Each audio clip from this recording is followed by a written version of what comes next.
अस्सलाम वालेकुम नाज़रीन, इनसाइट में वहाँ भली कार था चऊं। नाज़रीन, अॼु 8हों ॾींहुं आहे शहीद सहाफ़ जान मोहम्मद महर जा कातिल अॼु 8हें ॾींहुं बि आज़ादु घुमी रहिया आहिनि। पुलिस जी महिरबानी, पुलिस जी रिवायती बहसीअ वारो किरदारु असांजे आॾो आहे ऐं 8 ॾींहं गुज़रण खां पोइ बि जेका जांच अॻियां वधे पई, जहिड़े रुखनि सां अॻियां वधे पई, उन हवाले सां अवां आॾो खोड़ हक़ीक़तूं साम्हूं अची चुकियूं आहिनि। कुझु बि हिन प्लेटफॉर्म तां पंहिंजे प्रोग्राम ज़रिए अवां जे आॾो रखंदसि त जांच जेका थी आहे 8 ॾींहंनि ताईं, उन जांच में जेको बुनियादी जेका ॻाल्हि जान मोहम्मद महर जे क़त्ल जे वाक़े खे 10 मिंट गुज़रण खां पोइ साम्हूं आई पुलिस तरफ़ां, उहो ई पुलिस जो बयानु साम्हूं अचे पियो। मुसलसल पुलिस उन ई रुख खे में जांच खे अॻियां वधाए पई त हीउ ज़ाती तकरार हो, हीउ जेको मामिलो थियो हिन में जेके पेरा वञनि पिया ज़ाती तकरार ॾांहुं वञनि पिया, ज़मीनी तकरार ॾांहुं वञनि पिया। ऐं जेका FIR दाख़िल थी आहे नाज़रीन, उन FIR में जान मोहम्मद महर जे फ़रियादियुनि पारां, उनजे ख़ानदान पारां इहो पिणु ॼाणायो वियो आहे त इन में कंहिं कुझु बासरनि जी पॉलिटिकल इन्वॉल्वमेंट जी बि असीं जेका गुंजाइश आहे उनखे रद्द नथा करे सघूं, पर अञा ताईं उन कॉन्टेक्स्ट में, उन रुख में हीअ जांच अॻियां कोन वधी आहे। जांच जो जेको रुख आहे उहो अवां सभिनी जे आॾो आहे। 8 ॾींहं गुज़री चुका आहिनि जान मोहम्मद महर जे अफ़सोसनाक बदतरीन वाक़े खे, ऐं 8 ॾींहं गुज़रण खां पोइ नाज़रीन जेके 6 FIR में नामज़द मुख्य जवाबदार आहिनि उहे अञा ताईं आज़ादु आहिनि। पुलिस पंहिंजी बेवसीअ जो इज़हार कुझु इन रीति करे पई त जेको हीउ इलाइक़ो आहे, जेके जवाबदार नामज़द थियल आहिनि, उहो कचे जो इलाइक़ो आहे ऐं कचे जो इलाइक़ो ॾाढो ॾुखियो हुजे थो पुलिस लाइ हुते पहुचणु। उहे जेके नाज़रीन इहे स्टेटमेंट्स आहिनि जेके माज़ी में बि अक्सर असीं सभु ॿुधंदा अचूं पिया ऐं अॼु बि उहा शइ साम्हूं असांजे अचे पई। 8हों ॾींहुं आहे जेके कलमधणी आहिनि, सहाफ़ी आहिनि, सॼी सिंध अंदरि उनजो एहतजाज जारी आहे।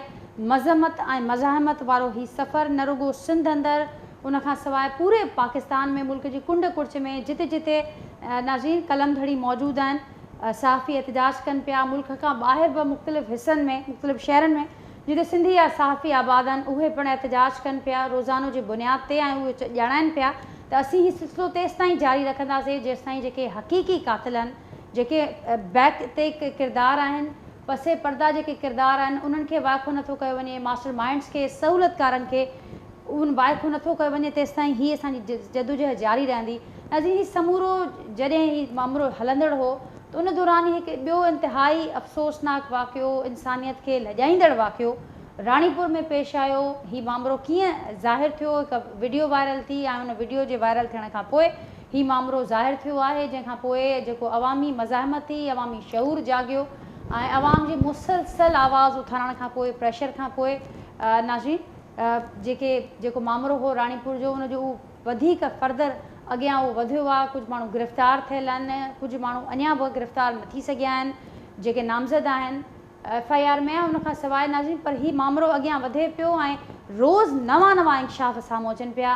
मां ज़िक्र कयां पई राणीपुर जी मासूम ॿारड़ी फ़ातिमा केस जो, ऐं जेका काल्ह हिकिड़ी रिपोर्ट साम्हूं आई पोस्टमार्टम शुरूआती रिपोर्ट में नाज़रीन, जेके उन में जेके ॻाल्हियूं थियल आहिनि, जेके पोस्टमार्टम रिपोर्ट में जेके छिरकाईंदड़ ॻाल्हियूं साम्हूं आयूं आहिनि, कुझु त अहिड़ा पॉइंट्स आहिनि जेके मां हिते कोट करण बि मुंहिंजे लाइ तमामु घणो ॾुखियो आहे, उन्हनि खे वरजाइण तमामु घणो ॾुखियो आहे, पर मां सभिनी खे इन ॻाल्हि जी सुध ज़रूरु पई हूंदी त फ़ातिमा जी सां ज़्यादती जी तस्दीक थी आहे। पोस्टमार्टम रिपोर्ट में इहो ॼाणायो पियो वञे त खेसि डिघे अरसे खां बार बार ज़्यादतीअ जो निशानो बणाइण जो ख़दशो मौजूदु आहे। उनजे जिस्म जे मुख़्तलिफ़ 8 हिसनि ते सख़्तु क़िस्म जा निशान आहिनि, तशदुद जा, धकनि जा, ऐं उनखां पोइ हिकिड़ो सिलसिलो शुरू थियो आहे जेको कॾहिं बि को न ॻाल्हाए सघंदा हुआ या आवाज़ु न उथंदो, हाणे उहो सिलसिलो शुरू थियो आहे। फ़ातिमा वारे वाक़े खां पोइ कुझु अहिड़ा इंकशाफ़ बि साम्हूं थियनि पिया त इन हवेली में कुझु ॿियूं नींगरियूं बि हुयूं।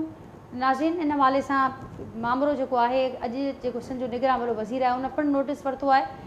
इन हवाले सां नाज़रीन वधीक डिस्कशन कंदासीं जोकी प्रोग्राम में जेका पुलिस जी जेका रिवायती रविश नज़र अचे थी केसनि खे वठी करे, त हीउ जेको ज़ाती रंग ॾिनो पियो वञे ज़ाती तकरारनि जो, इनखे बि डिस्कस कंदासीं। ऐं जोकी प्रोग्राम में जेका पीरी भोतारकी ज़हनियत आहे, जंहिंजो जेको सिंध जो जेको रोशन माज़ी हो, जेका सिंधू सभी था जंहिंजो असां ज़िक्र कंदे न थकजंदा आहियूं, त 5000 साल पुराणी तहज़ीब जा असीं सभु अमीन आहियूं। ऐं अॼु जेका हीअ ज़हनियत आहे जहिड़े क़िस्म सां उनखे तबाह पियो करे, मस्ख़ पियो करे, उनखे पहिरियों के प्रोग्राम में फोकस कंदासीं। जेको मूंसां गॾु पैनल मौजूदु आहिनि जो तारुफ़ सां कराईंदसि, मूंखे कराची स्टूडियो में मूंसां गॾु मौजूदु आहिनि नुज़रत शीरी साहिबा नाज़रीन चेयरपर्सन आहिनि Sindh commission on status of women.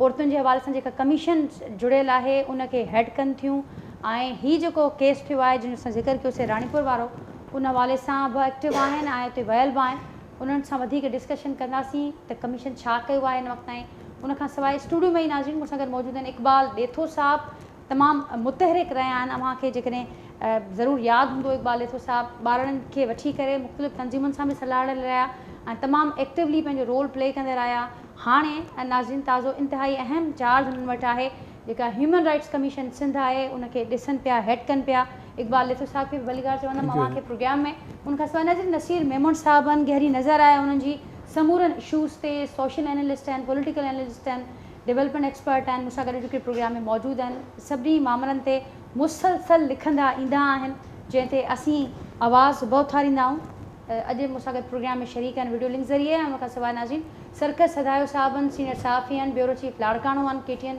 7 जा सीनियर साथी आहिनि उहे पिणु मूंसां गॾु अॼु मौजूदु हूंदा मूंखे इहो बि ॿुधाईंदी हलां त जेको हीउ 8 ॾींहंनि जो ॾींहुं गुज़रियो आहे हफ़्तो ऐं जान मोहम्मद महर जा कातिल गिरफ़्तार न थिया उन ख़िलाफ़ु सुभाणे DIG सखर जे ऑफिस आॾो हिकु वॾो एहतजाज थिए पियो धरणो लॻंदो जंहिंमें सॼी सिंध जा कलम धणी उन धरणे में शरीक थींदा ऐं एहतजाज कंदा छो असांजे आवाज़ खे मुसलसल अणॾिठो अणॿुधो कयो पियो वञे असांजे एहतजाज ऐं आवाज़ खे अवां सभिनी खे भलीकार चवां थी हिन प्रोग्राम में मां सभिनी जी इजाज़त सां इक़बाल साहब अवां खां आगाज़ कंदसि गुफ़्तगू जो अभी इंतिहाई अहम अव्हांखे ज़िम्मेवारी हिन वक़्तु मिलियल आहे ऐं असीं जेके मां त तफ़सीली पंहिंजे इंट्रो में ज़िक्र कयो आहे छाकाणि त असांजो अंदरि मुसलसल तकलीफ़ में आहे असां तकलीफ़ में आहियूं रोज़ु को न को अहिड़ो वाक़ियो आहे रोज़ु असीं ॾिसूं था त इंसानियत खे लॼाईंदड़ हिक खां पोइ अहिड़ो वाक़ियो थिए थो जो असीं हैरत में अची था वञूं त हाणे ही 2 बदतरीन वाक़िया जेके मूं कोट कया इंसानियत जी लताड़ जा बदतरीन वाक़िया छा कीअं ॾिसे पियो जेको ह्यूमन राइट्स खातो आहे सिंध जो ऐं कीअं छा करे पियो छा मौक़िफ़ आहे ह्यूमन राइट्स खाते जो हिन ते थैंक यू अदीब सभ खां पहिरियां ई त मां तव्हांजे तवसुल सां मां नाज़रीन खे इहो ॿुधाईंदो हलां त जान मोहम्मद महर हू मुंहिंजो बि दोस्त हुयो ऐं असां जेकॾहिं इंसानी हक़नि जे हवाले सां जेतिरी बि स्ट्रगल कईसीं एफर्ट कईसीं त हीअ सिर्फ़ु KTN 7 जो नुक़सानु कोन्हे उनजे ख़ानदान जो नुक़सानु कोन्हे पर जेके बि इंसानी हक़नि जे लाइ माण्हू पाण पतोड़नि था जेके जदोजहद कनि था उन्हनि जे लाइ बि नुक़सानु आहे हिकिड़ो ॾींहुं अॻु में मां जान मोहम्मद जे ऑफ़िस में हुयुमि मां पंहिंजी सखर ऑफ़िस में हुयुमि ऐं मां उते हिकिड़े ॿिए सहाफ़ियुनि जो जेको उतां जो डॉन जो नुमाइंदो उनजी चोरी थी वई त उनजे घर उनजी मां पुछा करे मां ओचितो जान मोहम्मद जे ऑफ़िस हलियो वियुमि ऐं काफ़ी इशूज़ ते रेंज ऑफ इशूज़ ते मुंहिंजो डिस्कशन थियो ऐं ॿिए ॾींहुं मां उते ई शिकारपुर में ई हुयुमि त हीउ वाक़ियो जेको अनफॉर्चुनेटली जीअं ई मां ॿुधो तीअं मां हॉस्पिटल में हिरा में वियुमि and I was there unfortunately असां हुनखे कुझु बचाए न सघियासीं पर हीउ ॾाढो ॾुख वारो वाक़ियो हुयो on the face of it Sindh human rights commission second day ते ई पुलिस पंहिंजी जाइ ते पर असीं हुनजो सुओमोटो वरितोसीं ऐं FIR जेका कटी उन राति जो ई उन FIR खे मुंहिंजा 2 रिटायर्ड जुडिशल मेंबर्स आहिनि जजिस हिकु जस्टिस अरशद नूर हाई कोर्ट जो रिटायर्ड जज आहे ॿियो असलम शेख साहब डिस्ट्रिक्ट एंड सेशन जज आहे आई असाइंड देम के हिन FIR खे तव्हां एनालाइज़ कयो जेको आहे त किथे हिन में एरियाज़ वीकर एरियाज़ आहिनि या न आहिनि उनखां पोइ फ़ौरन असीं IG सिंध खे हिकिड़ो लेटर लिखियोसीं त न फ़क़ति ही जान मोहम्मद महर जो पर सॼी सिंध में जेके जर्नलिस्ट आहिनि उन्हनि खे पंहिंजो freedom of expression freedom of information ऐं जेको राइट टू लाइफ जेको कॉन्स्टिट्यूशनल राइट्स आहिनि उन जी पूराई करण में जेके थ्रेट्स ईंदा रहनि था बिकॉज जान मोहम्मद त मुंहिंजो उहो साथी आहे जॾहिं शिकारपुर में अमीर बख्श ब्रोहीअ जो क़तल थियो शहीद थियो त उन राति बि असीं गॾु हुयासीं उन FIR जे प्रोसेस में ऐं जान मोहम्मद सां त हिकिड़ो जेको जनरली जेका एनवायरमेंट ऐं क्लाइमेट आहे ऐं ख़ासि करे उत्तर सिंध में जेको सियासत में जेकी पॉलिटिसाइज़ेशन ऐं इंस्टीट्यूशनलाइज़ेशन जेका थी वई आहे उन में तव्हांजो फ्रीडम ऑफ एक्सप्रेशन आर्टिकल 19 हुजे 19A हुजे या जेके ॿिया फ्रीडम्स आहिनि उते एक्सरसाइज़ करणु ॾाढो ॾुखियो आहे ऐं उन लेटर जे तहत मूं IG सिंध खां इहा रिपोर्ट ऐं होम सेक्रेटरी ऐं चीफ सेक्रेटरी खां घुराई त जेको प्रोटेक्शन ऑफ जर्नलिस्ट एक्ट आहे सिंध जो 2011 उन में बि जेको सेक्शन 6 ऐं 7 आहे त जेकॾहिं ख़ासि करे अहिड़ा जर्नलिस्ट आहिनि जिन जी लाइफ खे थ्रेट आहे पंहिंजे फ्रीडम ऑफ एक्सप्रेशन जो त उन्हनि खे तहफ़ुज़ ॾिनो वञे अॼु जॾहिं अॼु 21 तारीख़ ते उन रिपोर्ट मूंखे सबमिट थी पुलिस जेको पंहिंजो प्रोग्रेस ॾिनो उन मां पार्टली जेको पुलिस इन्वेस्टिगेट कयो आहे, मूं अगेन अॼु पंहिंजे ॿिन्हिनि जजिस खे 23 तारीख़ ते सिंध ह्यूमन राइट्स कमीशन जे ऑफिस में with direction to the police के कंप्लेनेंट एंड विटनेसिस के असां पंहिंजे सिंध ह्यूमन राइट्स कमीशन जी regional office Sukkur Shikarpur road में घुरायो आहे हुते। ऐं हुननि खां इहो सॼो इन क्लाइमेट जे हिसाब सां जेको तव्हां FIR जा कंटेंट्स ॿुधाया त उन जे जेके ॿिया पासा आहिनि, जेके ॿिया पहलू आहिनि, जेके पुलिस हिकिड़ी स्ट्रेट वे में पई सोचे त ही मर्डर सिर्फ़ु बकौल पुलिस जे त जेकॾहिं उहो हिकिड़ी ज़ाती दुश्मनी ते आहे, पर असां सम्झूं था त ही आज़ादी सहाफ़त, इंसानी हक़नि जी प्रोमोशन ऐं ही हिकिड़ा जान मोहम्मद हिकिड़ो ह्यूमन राइट्स डिफेंडर हुयो, ही हिकिड़ो बैलेंस सहाफ़ी हुयो ऐं हुनजी सहाफ़त में जेके तमामु शयूं ठहिराउ हूंदो हो, त उन सेंस में असीं सम्झूं था त हिन खे पंहिंजे लाइन ऑफ ड्यूटी में जेको आहे उनखे शहीद कयो वियो आहे। अॼु उन रिपोर्ट सां मां डिसएग्री कंदे I had again deputed by 2 जजिस मेंबर्स जेके सुभाणे वेंदा ऐं 23 तारीख़ ते रीजनल ऑफिस में वञी करे प्लस JIT जेका 2 JITs जेके मूंखे अॼु IG साहब जी रिपोर्ट में आयूं, 2 JITs जेके हिकिड़ी तनवीर उडो जी सरबराही में ऐं ॿी जेका JIT होम डिपार्टमेंट जे जेके कॉन्टेक्स्ट में। ऐं मां राति तव्हांजो अगेन जेको प्रोग्राम ॾिठो हुन में जेके कंसर्न्स हुया, मूं उहे कंसर्न्स अॼु उन्हनि खे नोट कया आहिनि त इन JIT जो प्रोग्रेस खे मॉनिटर करण लाइ ॿिया सभु जेके डॉक्यूमेंट्स आहिनि, इंफॉर्मेशन्स आहिनि, उहे एनालाइज़ करे 23 तारीख़ ते असांजी सखर ऑफिस में इन्हनि जे जान मोहम्मद जे विक्टिम्स, कंप्लेनेंट्स ऐं उन्हनि जे जेका सॼी प्रोटेक्शन आहे जर्नलिस्ट जे कॉन्टेक्स्ट में, उन सॼे इशू खे सिंध ह्यूमन राइट्स कमीशन जेको आहे उन ते सीज़्ड विथ आहे। मां जीअं तव्हांखे ॿुधायुमि त ही केस KTN जो, सहाफ़िन जो, उन जे फैमिली जो न आहे, ही असांजे सिंध ह्यूमन राइट्स कमीशन जो आहे and we are following it, we are pursuing it. इहो बहानो त पाणी अची वियो आहे ऐं उते एक्सेसिबिलिटी कोन्हे, नो डाउट हिकिड़ो ब्लॉकेज थी सघे थो, पर जिते टेक्नोलॉजी जो दौरु आहे, जिते फॉरेंसिक डिजिटल एविडेंस जो शयूं आहिनि, त असीं सिंध पुलिस खां इहा IG साहब खां ऐं उन्हनि ॿियनि खे लेटर लिखियो आहे ऐं मुंहिंजा मेंबर्स बि वञी करे ऐं ज़रूरत पई त Sindh human rights commission legal aid बि विक्टिम्स के कंप्लेनेंट्स खे प्रोवाइड कंदी and we will pursue their case in the court of law जेको आहे उहो हाई कोर्ट में हुजे, ट्रायल कोर्ट में हुजे। हिकिड़ो पासो तव्हां इहो ॿुधायो जेको आहे। ॿियो पासो जेको अगेन साॻियो ई फातिमा वारे केस ते अॼु उहा बि रिपोर्ट आई ऐं उन रिपोर्ट में पुलिस इहो मूंसां एग्री कयो आहे त ही न फ़क़ति 302 ऐं कॉमन इंटेंशन 34 जो सेक्शन जेके उन्हनि लॻाया आहिनि, हुन में उन्हनि 374 मां जेको फोर्स लेबर एंड कॉम्पेल लेबर जो सेक्शन चयो PPC जो, उहो बि लॻायो अथऊं। सेक्शन 3 ऐं 4 Sindh bonded labour revolution act 2015 जो बि लॻायो अथऊं। ऐं ह्यूमन ट्रैफिकिंग जे कॉन्टेक्स्ट में मूं उन्हनि खे चयो आहे ऐं चाइल्ड प्रोटेक्शन जा, त अॼु उहे प्लस क्रूअलिटी टू चाइल्ड जेको आहे 328A जेको आहे उहो बि हिन में इन्वोक कयो अथऊं। अॼु उन्हनि पुलिस इहा रिपोर्ट ॾिनी आहे, पर अॼु मां हुन में हिकिड़ी ॿी डिमांड कई आहे त anti rape criminal investigation and trial act 2021 इहो चए थो त अहिड़नि केसिस में जिते चाइल्ड सेक्सुअल अब्यूज़ हुजे, जिते ॿियूं शयूं हुजनि, उन में बि जॉइंट इन्वेस्टिगेशन टीम ठाही वञे। छो त कल्ह बि 3 औरतूं हितां जेकॾहिं रिलीज़ थियूं आहिनि जंहिंजी उमिरि 30, 24 ऐं 50 साल जी उमिरि आहे, ऐं अॼु हिकिड़ो ॿियो केस कमर में इहो नोटिस थियो आहे त उहे बि चवनि था त असांजो साम हुयो। त अॼु अगेन आहे ऐं उहा 24 तारीख़ SSP ऑफिस में मुंहिंजा 2 जज मेंबर अगेन उहे कंप्लेनेंट्स के, सर्वाइवर्स के वेही करे ॿुधंदा।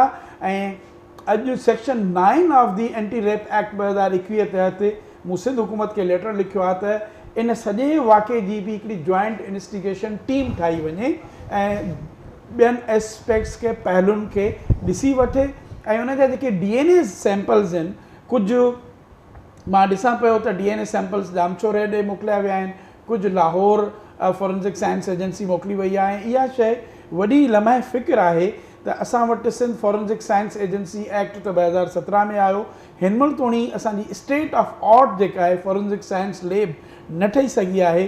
कॾहिं असांखे केमिकल एग्ज़ामिनर रोहिड़ीअ ते थो डिपेंड करिणो पए, कॾहिं असांखे फॉरेंसिक जामशोरे ते, कॾहिं असांखे कराची यूनिवर्सिटी, ऐं उन सभिनी में जेको जॉइंटली हिकिड़ी इंटीग्रेशन कोन्हे।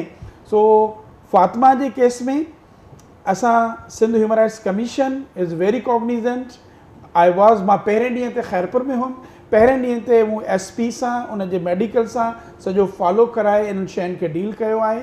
ऐं हाणे बि असां इहो इंश्योर करायूं पिया त उन्हनि विक्टम्स खे प्रोटेक्शन ॾिनी वञे। मेडिको लीगल ऑफिसर्स जेके इन में लाइन ऑफ ड्यूटी में आहिनि उन्हनि खे बि प्रोटेक्शन ॾिनी वञे। ऐं सिंध ह्यूमन राइट्स कमीशन जेतिरे असांजा मैंडेट आहे विद इन अवर मैंडेट। ऐं मां ॿी रिक्वेस्ट कंदुमि मीडिया खे बि, कल्ह खां वठी कुझु डिस्टर्बिंग पिक्चर्स ऐं न्यूज़ जेके जीअं यू आर वेरी राइट के विक्टम्स जी सेकेंडरी विक्टिमाइज़ेशन न कयूं, उन्हनि जी फॉरेंसिक रिपोर्ट्स खे न कयूं, उन्हनि जी पिक्चर्स न कयूं, उन्हनि खे रिस्पेक्ट कयूं ऐं सोसाइटी एज़ अ होल इन्हनि शयुनि खे गॾिजी करे कमु कयूं। इक़बाल साहब बिल्कुलु दुरुस्त पिया फरमायो आहे। ज़ाहिर आहे असां वटि जेका विक्टिम ब्लेमिंग आहे उहा बि पुराणी हिकिड़ी रविश थी वई आहे। ऐं केसिस खे जहिड़े तरीक़े सां हिकिड़ो अलॻि रुख ॾेई करे केस लोड़ण जी जेके मामला आहिनि वो भी कहानी नई गाल कोन रही है। मुझे साहब बड़ा तफसीली इकबाल साहब ने बताया कि किस तरीके से ह्यूमन राइट्स कमीशन इन दोनों वाक़यात पर जिनका हमने जिक्र किया कि क्या क्या अब तक एक्शन ले चुका है, कैसे देख रहा है इसको, आपकी जो कमीशन है जिसको आप हेड कर रही हैं उसका क्या मौक़िफ़ है इन वाक़यात पर? देखिए जान साहब हमारे दोस्त थे, आपने देखा होगा कि मुझे तो मैं खुद किसी से कहती नहीं हूँ, लेकिन जान साहब मुझे हर वुमेंस राइट्स के इशू पे इनवाइट करते रहे। मैं ये वाहिद चैनल है जिसमें मैं हर वक्त जब भी उन्होंने बुलाया सबसे ज़्यादा इनके चैनल पे आई। और वो एक कॉम्पिटेंट सहाफ़ी होता है ना, क्योंकि वो पढ़े हुए थे जर्नलिज्म, तो मुझे इतना दुख है कि जो, और मुझे उम्मीद है कि ये चैनल जो है उनके बताए हुए रास्ते ही पे ही रहेगा बिना किसी डिस्क्रिमिनेशन। तो आई लव इट कि, और मुझे सबसे ज़्यादा दुख यह है कि ऐसा सहाफ़ी चला गया जो कि ह्यूमन राइट्स और वुमेंस राइट्स पे यकीन रखता था और उसकी कवरेज करता था बिना किसी तशख़ीस। ये तो ये बात हुई और उसको हम कंडेम करते हैं। जितने भी तशद्दुद की जिस तरह के वाक़यात हैं, रह गया फ़ातिमा का, अब बस बहुत हो गया। और बच्चियों का हमारे कत्ल, बच्चियों के साथ रेप, औरतों के साथ रेप, ज़रा देखें तो सूरत हाल। जो इकबाल कह रहे हैं बिल्कुल सही है, लेकिन हम तो दूसरी नज़र से भी देख रहे हैं। इदारे अधूरे बनाए हुए हैं औरतों के काम करने वाले। वहाँ एक भी बच्ची स्कूल ही नहीं जाती थी, वो गुर्बत से लकीर से नीचे ज़िंदगी गुजार रहे हैं लोग, और उसके एवज़ वो अपनी बच्चियों को उन हवेलियों में और उन लोगों के पास भेज रहे हैं कि जहाँ उनको खाना मिल जाएगा। वो ये नहीं सोच रहे वो उनकी ज़िंदगियाँ खा जाएंगे। आज अगर ये एक वाक़या ओपन हुआ है, हम तो देख रहे हैं कि पता नहीं लातादाद ऐसे केसेस हुए हैं, और इस तरह से जो बढ़ रहा है इसको अब रोकना होगा। और ये जो पॉकेट्स में हम अलग अलग चीज़ें कर रहे होते हैं, और आप देख लें कि फॉरेंसिक लैब तक तो भरपूर सही बनी नहीं है हमारे सिंध में। बड़े बड़े पैसे, बड़े बड़े बजट, हमारे पास तो बहुत कम बजट है, लेकिन हम हर उस जगह पहुंचते हैं और उसके लिए आवाज़ उठाते हैं कि जब मैंने ये कहा कि औरतों को तहफ़्फ़ुज़ दिया जाए, क्योंकि वहाँ सारी औरतें डरी हुई सहमी थीं, और एक बच्ची जो गवाह है उस चीज़ की, वो उसके मुंह से आवाज़ नहीं निकल रही थी। मैंने कहा इसकी एक तो शक्ल ना दिखाएं, ये लोग शक्लें दिखाते हैं, ये डेड बॉडीज़ दिखाते हैं, ये एक जर्नलिज्म के पॉइंट ऑफ व्यू से भी, ह्यूमन राइट्स के पॉइंट ऑफ व्यू से भी, इंटरनेशनल वुमेंस राइट्स के हवाले से भी एक जुर्म है। क्यों आप सोसाइटी को दहशत डाल रहे हैं? लेकिन इस दहशत से निकालने के लिए जब तक आप इदारों को भरपूर नहीं बनाएंगे, उसमें अप्रोप्रिएट ह्यूमन और फाइनेंशियल रिसोर्सेज नहीं एलोकेट करेंगे, तो इससे भी ज़्यादा बुरा हशर हो सकता है। जहाँ स्कूल की बिल्डिंग बनी है वहाँ स्कूल के टीचर्स नहीं हैं, वहाँ स्कूल कोई बच्ची जा नहीं रही है। तो एक सवाल है ना, लम्हे फिक्रिया है। हमने तो कई दफ़ा बार बार, हम जब तक हैं और रहेंगे ये कमीशन की आवाज़ उठाता रहेगा कि प्लीज़ प्लीज़ ये हमारी बच्चियों और औरतों के साथ जुल्म ख़त्म ठीक, किया नज़र साहब, जाए। यहाँ पर मुझे ये पुलिस बताइएगा। फोर्स नहीं है जी। Up to the mark. हालांकि पुलिस ने इस दफ़ा बहुत भरपूर अपना रोल प्ले किया है उन तमाम औरतों को, हमारे कहने पे भी, इनके कहने पे भी, और उनको पता है कि अब ये इदारे मॉनिटर करते हैं और हम सवाल करते हैं उनसे।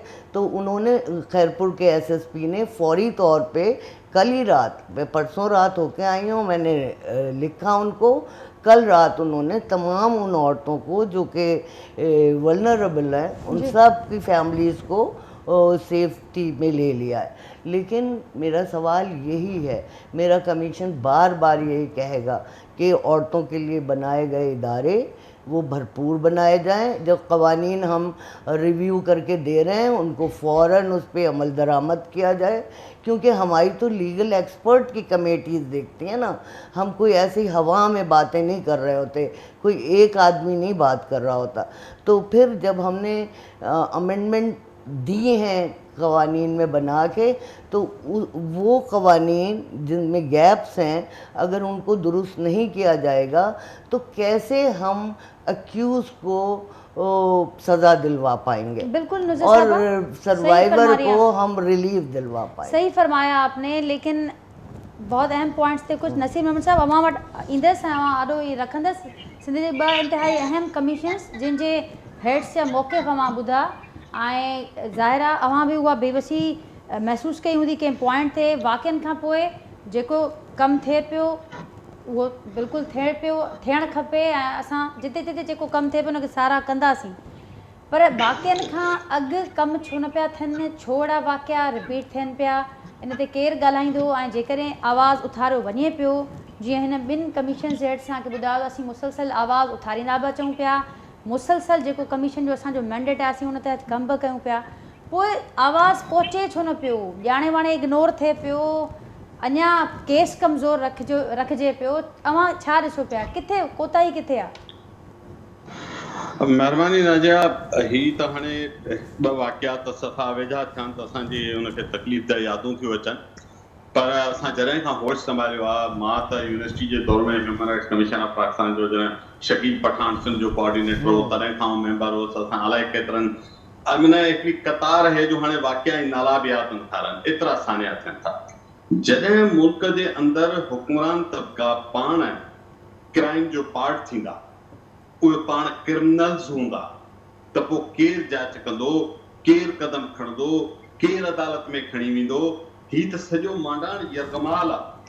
हिकिड़ो मैक्रो लेवल जो वॾो इशू आहे हुकुमरानी जो हिन मुल्क में। ऐं इहो रुगो सिंध जो कोन्हे, सभिनी सूबनि में ख़ौफ़नाक हालत आहे। मां तव्हांखे लिस्ट खणणु वियुमि त सॼे प्रोग्राम में रुगो असां वाक़िया ॻणे सघूं था, एतिरा सानिया था हिन मुल्क में थियनि। छो त हुकुमरान तबका जेको बिल्कुलु हिकु घड़ीअ लाइ बि इन्हनि इशूज़ खे संजीदा वठण लाइ तयारु कोन्हनि थिए।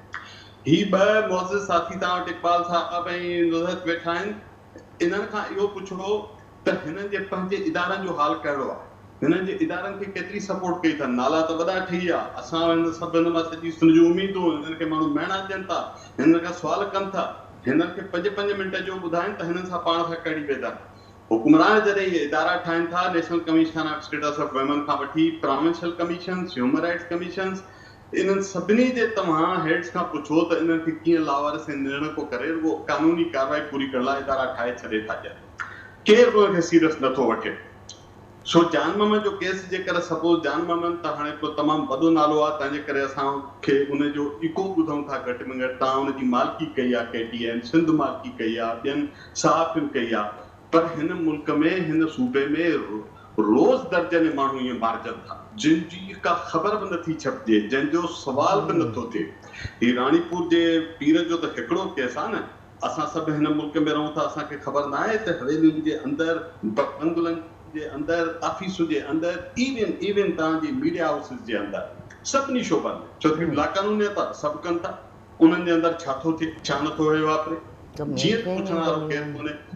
सोचियो जेकर हीअ वीडियो ॿाहिरि न अचे हा त पोइ ही त अलाए केतिरो फ़ातिमा ज़िंदा दरगोर थी वञे। ही त जंहिं बि माण्हू इहो वॾो कमु कयो, गैर मामूली कमु कयईं, छो बि कयईं मूंखे इहा ख़बर न आहे, पर इहा वीडियो ॿाहिरि अची वई, इहा ख़ुदि हिकिड़ी वॾी गैर मामूली ॻाल्हि आहे।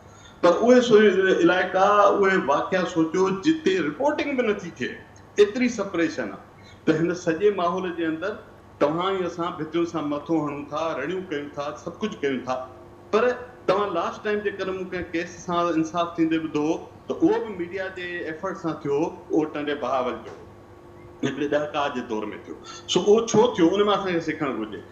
कंसिस्टेंट फॉलोअप कयो media, civil society, political party. हिन केस खे बि जेकर असां ॾिसजो वेठा 3 ॾींहंनि खां पोइ को न को सानियो ॿियो थींदो, या एवरेज 3-7 ॾींहं सानिया थियनि था, पुठियां सानिया दॿिजी था वञनि। हिते इस्लामाबाद में थिया। इस्लामाबाद में हिकिड़ी चङे भले पढ़ियल ख़ुशहाल घराणे जी नौजवान मुक़दम जेका छोकिरी, मूंखे पूरो नालो हाणे ॾिसो असांखां विसरी वियो आहे, उनजो केस थियो, अॼु कंहिंखे यादि कोन्हे त उनजो छा थियो। मां रुॻो ही जेके ॿ इदारा वेठा आहिनि हिकिड़ी गुज़ारिश कंदुसि, ऐं अवां मीडिया जे दोस्तनि खे, इहे 2 केस असां टेस्ट केस तौरु खणूं, ऐं सॼी सिंध जी ॻाल्हि थो कयां, पर जीअं त तव्हां इदारा आहियो तव्हांजे करे रुॻो इन खे फॉलोअप कयूं रेगुलर, इन खे ग़ाइब थियण न ॾियूं मीडिया तां, सोशल मीडिया तां, पब्लिक फोरम्स तां। ऐं ॿी इंपॉर्टेंट शइ, तमामु अहम केस जॾहिं कानूनी तक़ाज़ाऊं उन जूं पूरियूं नथियूं थियनि ऐं उते डंडी थी लॻे, कलम कड़ा था लॻनि, JIT कीअं थी रिपोर्ट करे, अदालत में दलील कीअं था अचनि, प्रोसीडिंग कीअं थियूं हलनि, जीअं त उन्हनि जी का फॉलोअप उन ते नज़रदारी नथी थिए, ऐं मूं जहिड़ो आम शहरी जंहिंखे उन शइ जी ख़बर बि कान्हे त उहे केस फबी था वञनि। ही 2 इदारा वेठा आहिनि, अव्हांजो हिकिड़ो वॾो इदारो मीडिया जो, ऐं ॿिया सभु घटि में घटि इहो कनि, हिननि 2 केसिस खे रोज़ जे बुनियाद ते फॉलो कनि, हिकु पासे ते फॉलो कनि, हिकु शइ खे रिपोर्ट कनि, लीगल ओपिनियंस वठी अचनि, कोर्ट हियरिंग थिए त उनखे रिपोर्ट कनि, कोर्ट में कहिड़ी शइ ठीकु थी, कहिड़ी शइ ग़लति थी, कलम कड़ा लॻा, FIR में छा लिखियो वियो, JIT छा कयो, पहिरीं तहक़ीक़ कहिड़ी थी, ॿी तहक़ीक़ कहिड़ी थी, रिपोर्ट पब्लिक छो थी, हिकु शइ जे मथां मैग्नीफाइंग ग्लास खणी बीह रहो। जेकर असां हिननि 2 केसिस में नतीजा वठी वियासीं ऐं ॾोहारियुनि खे सज़ा अची वई त सॼी सिंध जो, सॼे मुल्क जो मोराल बूस्ट थींदो। पर इहो तॾहिं थींदो जॾहिं मुस्तक़िल मिज़ाजी सां हिन खे आरज़ी, हींअर असांजे मथां जज़्बा आहिनि, असां सभु जज़्बाती बि आहियूं, असां हिकिड़े साने तकलीफ़ मां गुज़रूं था। नूर मुक़दम जो अञा ताईं असांखां न विसरियो आहे। ॿिया कई केसिस, ज़ैनब वारो केस तव्हांखे यादि हूंदो, साहिवाल में कीअं मासूम ॿारनि जे साम्हूं मुंहिंजा माउ पीउ मारे छॾनि, पर हुनजो फॉलोअप जॾहिं कुझु ॾींहंनि खां पोइ मीडिया मां ग़ाइब थो थिए, सोशल मीडिया तां ग़ाइब थो थिए, पब्लिक फोरम्स तां ग़ाइब थो थिए, त उहे केस फबी था वञनि। मुंहिंजी रुॻो इहा गुज़ारिश आहे त ही 2 इदारा KTN प्लस ऐं ॿिया सभु माण्हू रुॻो हिननि 2 केसिस खे फॉलो कनि, जेसि ताईं इहे तोड़ ते पहुचनि, पोइ हुनजो को नतीजो निकिरे, उन ते को एक्शन कजे, पोइ तव्हां ॾिसंदा त नतीजा कीअं था अचनि ऐं कीअं थो माण्हू खे रस्तो मिले अॻियां केसिस खे फेस करणु। नसीर साहब बिल्कुलु दुरुस्त पे फरमायो मां, ऐं ज़ाहिर आहे जान मोहम्मद महर बि उन किरदारनि मां हिकु हो, उन शख़्सियतुनि मां हिकु हो जेको हमेशह कोशिशि कंदो हो त कंसिस्टेंट फॉलोअप्स इशूज़ सां ज़रूरु खणी अचे, ऐं उनजो आवाज़ु तमामु सगारो, शायदि उहो सच जेको हो, हक़ ऐं सच जान मोहम्मद महर जे लाइ दुश्मनी जो सबबु बणियो। मूंसां गॾु सरकस सधायो बि आहे, असांजे साथ जो सीनियर साथी आहे सरकस सधायो साहब। भलीकार चवां थी अव्हांखे प्रोग्राम में मूंसां गॾु इक़बाल लेथो साहब, नुज़रत शीरी साहिबु आहे, नसीर मेमून साहिबु आहिनि। सुभाणे सॼी सिंध जा जेके कलम धणी आहिनि, साफ़ी आहिनि, उहे एहतजाज बि कनि पिया। DIG सखर आॾो जेका ॻाल्हि थी, नसीर साहिबु जेका ॻाल्हि कई त मुस्तक़िल मिज़ाजी असांखे खपंदी, ऐं मुसलसल असीं ही केस जेको आहे ऐं उन सां गॾोगॾु जीअं असांजी ज़िम्मेवारनि में बि शामिलु आहे त मुसलसल आवाज़ु उथारींदा रहूं। छा ॿुधाईंदो असांखे अपडेट्स हिन वक़्त ताईं जेका जांच थी आहे थी आहे, सुभाणे जेको धरणो लॻे पियो उनजो छा एजेंडा रखी वई आहे?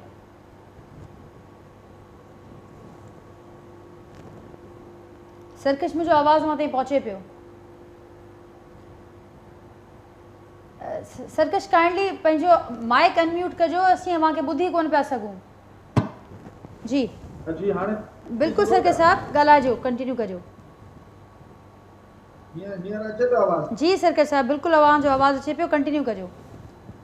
पंहिंजो नाज़िर शहीद जान मोहम्मद महर जे कातिलनि जी गिरफ़्तारी जे हवाले सां सुभाणे DIG ऑफिस सखर जे अॻियां इहो एहतजाजी धरणो रखियलु आहे, जंहिंजो काविश ऐं KTN तक सॾु ॾिनो आहे, छाकाणि त शहीद जान मोहम्मद महर असांजो अख़ासो हुयो ऐं उहो असांजो साथी बि हुयो। त पंहिंजे सथ जे तरफ़ां इहो ॾिनल सॾा, उन जूं जेके तयारियूं आहिनि उहे हिन वक़्तु मुकमल कयूं वयूं। DIG ऑफिस जी जेका मुख्य गेट आहे उनजे आॾो टेंट हणी ऐं बाक़ाइदे जेके धरणे में शामिलु थींदड़ माण्हू आहिनि उन्हनि जे वेहण जो बि इंतज़ाम कयो वियो आहे, छाकाणि त सख़्तु गर्मीअ वारी लहर आहे त मथां टेंट हया विया आहिनि, पाणी जो बंदोबस्तु कयो वियो आहे। ॿियूं जेके बि मतिलबु तयारियूं आहिनि उहो धणे जो मुकमल आहिनि ऐं धणे जो हिकिड़ो ई मक़सदु आहे त जेके कातिल आहिनि उहे गिरफ़्तार न थियनि। हाणे वरी अफ़सोस जहिड़ी ॻाल्हि आहे त जान मोहम्मद महर जो एॾो हाई प्रोफाइल केस आहे, उन में हिन वक़्त ताईं पुलिस जेके टेक्निकल एविडेंस आहिनि उहे अञा ताईं जेका पुलिस आहे उहा सही तरीक़े सां कलेक्ट न करे सघी आहे। टे जेके जवाबदार उहे सहूलियतकारी जे इल्ज़ाम हेठि गिरफ़्तार थियल आहिनि। बाक़ी जेके मुख्य जवाबदार आहिनि या मुख्य जेके कातिल आहिनि जिन खे असीं मर्कज़ी मुल्ज़िम चऊं था, उन्हनि मां केर बि अञा ताईं गिरफ़्तार न थी सघियो आहे। न वरी उन्हनि जे गिरफ़्तारी जे हवाले सां पुलिस जा के सीरियस एफर्ट्स जेके आहिनि उहे नज़र अचनि पिया। शायदि पुलिस इन केस खे थोरी ढिल ॾेई ऐं चाहे पई त जीअं घणा ॾींहं गुज़रनि त हीउ जेको वाक़ियो आहे उहे मंज़र आम तां ग़ाइब थी वञे। पर जीअं पाण ॻाल्हि कई थी त हिन क़िस्म जा जॾहिं वाक़िया थियनि था उनजो जेकॾहिं फॉलोअप थिए थो ऐं उनखे जेकॾहिं उन में कंटिन्यूटी थिए थी फॉलोअप में, त पोइ ज़ाहिर आहे इहे जेके जवाबदार आहिनि उन्हनि ताईं उन्हनि जी पकड़ बि थिए थी, पकड़ खां अजा नथा थियनि। सच जेको हीउ सुभाणे वारो धणे जो ऐलान कयो आहे उहो बि इन सिलसिले जी कड़ी आहे। असां पंहिंजे साथी जो जेको केस आहे कंहिं बि सूरत में पुलिस खे हज़म थियणु न ॾींदासीं या उहे ज़रूरत ते चाहिनि थियूं त श्री जान मोहम्मद महर जो क़तल केस जेको आहे उहो बि फाइलनि में बंदि थी वञे, त इन करणु न ॾींदासीं त सिंध मां जेके कलम धणी आहिनि, साफ़ी आहिनि, पंहिंजे सथ जा हुजनि या ॿिया जेके हुजनि, उहे सॼी सिंध मां साफ़ी हिन धणे में शिरकत कंदा। उनखां अलावा सिंध जूं तमामु वॾियूं जेके सियासी समाजी वापारी तंज़ीमूं आहिनि, सहाफ़ती तंज़ीमूं आहिनि, उन्हनि बि भरपूर जेको आहे शिरकत करण जो ऐलान कयो आहे। त हीउ तमामु वॾो हिकिड़ो धरणो हूंदो। सुबुह जो 12 वॻे DIG ऑफिस जे अॻियां इहो धरणो शुरू थींदो ऐं हिकिड़ी एजेंडा आहे त शहीद जान मोहम्मद महर जा जेके कातिल आहिनि उहे गिरफ़्तार कया वञनि। हाणे असां वटि जेके इन्हनि हाई प्रोफाइल केसनि में, छाकाणि त शहीद जान मोहम्मद महर सां गॾु असां ॿिया जेके हाई प्रोफाइल केस आहिनि केतिरा उहो त पाण रिपोर्ट करे चुका आहियूं, केतिरा भेरा रिपोर्ट कया अथई। जेका मेन शइ असांखे नज़र आई आहे, हिकिड़ो त पुलिस जेको आहे प्रोटेक्शन नथी ॾेई सघे, तहफ़ुज़ नथी ॾेई सघे।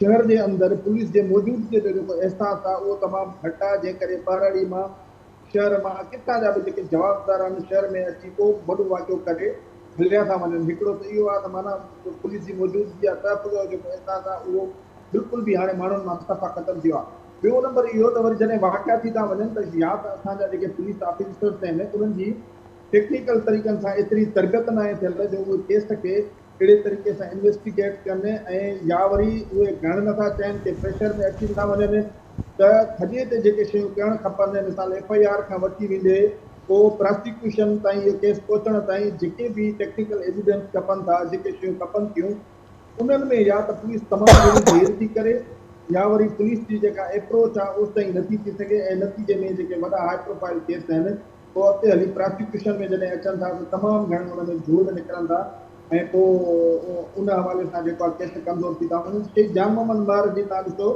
त जेका IO आहे उहो इंस्पेक्टर लेवल जो रखियो वियो आहे। हालांकि हिते जेको आहे IO घटि में घटि को गेज़ेटेड हुजणु घुरिजे, को 7th ग्रेड हुजे या DSP हुजे या ASP हुजे, जेको इन्हनि सभिनी मामलनि खे बहितर ऐं सुठे नमूने सम्झी बि सघे ऐं उन में जेके टेक्निकल एविडेंस खपनि पिया त उहे बि सभु उन में हुजनि। हाणे हुनजी जेका जांच कमेटी जुड़ी वई आहे, IG सिंध जेका जुड़ी हुई, जंहिंजो DIG पंहिंजो तनवीर आलम जो सरबराह आहे ऐं उहो आयो, हिकिड़ी मीटिंग बि थी उनजी जांच कमेटी जी। उनखां पोइ DIG साहिबु वापसि वियो। वरी पुठियां जेको राणीपुर वारो वाक़ियो थी वियो आहे त उन जांच कमेटी जा जेके मेंबर आहे, हिकिड़ो SSP खैरपुर रोयल खोसोबो ऐं उन सां गॾु CPD जो SP जेको अब्दुल कुदूस कलवड़, उहे बि जान मोहम्मद महर वारी जांच कमेटी जा मेंबर पिया। उहे वरी हुन जांच कमेटी जा मेंबर पिया आहिनि त उहे उन में बिज़ी थी विया। त पुठियां ई जेको केस आहे उहो हफ़्तो गुज़री वियो आहे, 1 हफ़्तो मुकमल वियो आहे जान मोहम्मद महर शहीद जे हिन वाक़िए खे। पर अञा ताईं माना उन केस में कंहिं क़िस्म जी का ख़ातिर खां अॻु भराई जेका आहे उहा न थी ठीक आहे। सरकस बिल्कुलु तव्हां सां लाइन ते रहो ऐं ख़ातिर ख़्वाह अॻुभराई न पई थिए, जंहिंजे करे सुभाणे एहतजाज थिए पियो। तमामु कुझु अहम पासा जेके सरकस हाईलाइट कया इकबाल साहब, त उन्हनि खे कीअं पिया ॾिसो ऐं उनखां अॻु नसीर साहब तमामु अहम जेका ॻाल्हि कई त कंसिस्टेंसी असांखे खपंदी, मुस्तक़िल मिज़ाजी असांखे खपंदी, इदारनि खे खपंदी, ख़ुदि हुकूमत खे संजीदगी ॾेखारणी पवंदी। ॾिसो नसीर साहब असांजा फ्यू पब्लिक इंटेलेक्चुअल्स आहिनि जंहिंमां ही हिकु आहे ऐं हिन में बिल्कुलु सही थो चए त इदारा कानून बि ठहनि था, उन्हनि जे अंदरि इदारा बि ठहनि था। ऐं सॼी दुनिया में नसीर साहब खे ॿिया ख़बर हूंदी त सॼी दुनिया में हुकूमतूं जेके रियासतूं थींदियूं आहिनि उहे بین الاقوامی انسانی حقनि जा क़ानूननि ते तोसीक़नि जा इदारा ठाहिनि, उहे सिर्फ़ु ह्यूमन राइट्स सां मोहबत जे ख़ातिर न ठाहींदा आहिनि. उहे उन्हनि जी इंटरनेशनल लेवल ते रियलिज़म एंड सिक्योरिटी जो कॉन्टेक्स्ट हूंदो आहे, त उन्हनि खे ह्यूमन राइट्स काउंसिल जी सीट बि खपंदी आहे, उन्हनि खे FATF मां बि ॿाहिरि निकिरणो हूंदो आहे, उन्हनि खे WTO में बि हूंदो आहे. सो हैविंग सेड डैट उहो हिकिड़ो एस्पेक्ट पंहिंजी जाइ ते. ॿी ॻाल्हि इहा मां जीअं चवंदुमि त बिल्कुलु सिंध में तव्हां सोशल सेक्टर खे, मिसाल जेकॾहिं सिंध ह्यूमन राइट्स डिपार्टमेंट आहे, उन जी जेका ह्यूमन राइट्स जी डायरेक्टोरेट आहे या उनजो जेको इन्हनि क़ानूननि खे अमल करण वारो हिकिड़ो जेको इदारो ट्रीटी इम्प्लीमेंटेशन सेल आहे या सिंध ह्यूमन राइट्स कमीशन आहे, हाणे असांजी 70% रिसोर्सिस जेके आहिनि उहे वञनि था पघारनि में. ऐं नसीब बिल्कुलु सही थो चए, उन्हनि जी आउटरीच आहे, ह्यूमन रिसोर्स आहे, टेक्निकल आहिनि, उन्हनि जे लॉज़ में तव्हांखे पावर्स केतिरा आहिनि. मिसलन मां सुओ मोटो त वठी सघां थो, डॉक्यूमेंट्स त घुराए सघां थो, पर मुंहिंजी रिकमेंडेशन जेका आहे उन ते केतिरो अमल जे लाइ हू बाइंडिंग आहे उनजो. सो लॉज़ में अमेंडमेंट जी ज़रूरत आहे, रिसोर्स जी ज़रूरत आहे. पर इहो चवणु मां बिल्कुलु हक़ बजानिब हूंदुमि त पोइ बि सिंध हुकूमत काफ़ी लॉज़ ॾिना आहिनि, काफ़ी इदारा ॾिना आहिनि. हाणे ॿिनि शयुनि जी ज़रूरत आहे. तव्हां इन्हनि इदारनि में जेके माण्हू विहारियो था उन्हनि जी हिकिड़ी त ओरिएंटेशन ठीकु हुजे, ॿी मोटिवेशन ठीकु हुजे. ऐं मां तव्हांखे यकीन सां चवां थो त ओरिएंटेशन ऐं मोटिवेशन ठीकु रखो. ऐं इन सोशल सेक्टर जे मिसलन माइनॉरिटी अफेयर्स आहे, सोशल वेलफेयर आहे, वुमेन डेवलपमेंट आहे, तव्हां इन्हनि जा मिनिस्टर्स सुठा रखो, तव्हां इन्हनि जा सेक्रेटरी सुठा रखो. हाणे बि इन्हनि डिपार्टमेंट्स में सेक्रेटरीज़ वञण लाइ तयारु न आहिनि, छो त हू एरीगेशन में, वर्क्स एंड सर्विसिस में, एजुकेशन में, कॉलेज एजुकेशन में वञण लाइ तयारु आहिनि. पर को माइनॉरिटी अफेयर्स जो सेक्रेटरी न थींदो, को वुमेन डेवलपमेंट जो न थींदो, ह्यूमन राइट्स जो न थींदो, बिकॉज़ दे थिंक इहे सोशली इदारा जेके आहिनि उहे उन्हनि जे लाइ पॉलिटिकल इम्पोर्टेंस जा लाइक़ न आहिनि. I agree with this thing. पर असांखे कंहिं न रोकियो आहे त असां पंहिंजो कमु न कयूं. असांखे कंहिं न रोकियो आहे त असां सिविल सोसाइटी सां ऐं गवर्नमेंट जे इदारनि सां, हा, जिते जिते गैप्स आहिनि, जिते जिते नुक़्स आहिनि, गवर्नमेंट जे इदारनि सां गॾिजी वेही करे कमु कयूं. बाक़ी मां फुली इहा शइ सरकश खे यकीन थो ॾियारायां त FIR जा हिन पॉइंट ते मां FIR ते न ॻाल्हाईंदुमि, छो त हुनजा काफ़ी हिकिड़ा ॿिया इम्प्लीकेशन्स थींदा. पर जेको मां अॼु लेटर लिखियो आहे मां तव्हांजे प्रोग्राम खां पोइ तव्हांजे केटियुनि जे सथ सां उहो शेयर कंदुमि त शयूं जेके मूं आइडेंटिफाई कयूं आहिनि ऐं असां छा पिया करणु वञूं ऐं लीगल एड ऐं परसू करणु जेको उनखे आहे. पर नसीर ॻाल्हि जेका हिकिड़ी कई त जॾहिं पॉलिटिक्स ऐं पॉलिटिकल इंस्टीट्यूशनलाइज़ेशन एतिरी थी वञे थी ऐं इदारा जॾहिं मातहत थी वञनि था, उते असांजे इदारनि जो जेको वॉइस आहे उहो एतिरो काउंटेबल न आहे. छो त पब्लिक डिस्कोर्स में अॼु तव्हां असांखे सपोर्ट कंदव, सुभाणे असां इन केस खे खणूं पिया, पर इहा हिकिड़ी मूवमेंट डेवलप थिए. नसीर साहिब जीअं चयो, बाक़ी गुरबत हुजे, पसमंदगी हुजे, उहो कॾहिं बि इहो रीज़न कोन्हे त गुरबत आहे तव्हां ॿारनि खे हवेली में छॾियो. मां चवां थो, ॾिसो, इब्राहिम लिंकन 1863 में स्लेवरी खे ख़तमु कयो. छा स्लेवरी गुलामी अमेरिका में 400 सालनि खां पोइ बि ख़तमु थी? न. जेसिताईं सोशली ऐं कल्चरली इन्हनि एस्पेक्ट्स खे असां ख़तमु न कंदासीं त कानून अकेलो, इदारा अकेला, यस, रूल ऑफ लॉ हुजे. रूल ऑफ लॉ इहो आहे त हर एस्पेक्ट खां उन्हनि खे कानूनी मदद बि हुजे, उन्हनि खे प्रोटेक्शन बि हुजे, उन्हनि में इन्वेस्टिगेशन ऑफिसर जी ट्रेनिंग बि हुजे, उन्हनि में फॉरेंसिक साइंस लैब बि हुजे, उन में पॉलिटिकल विल बि हुजे.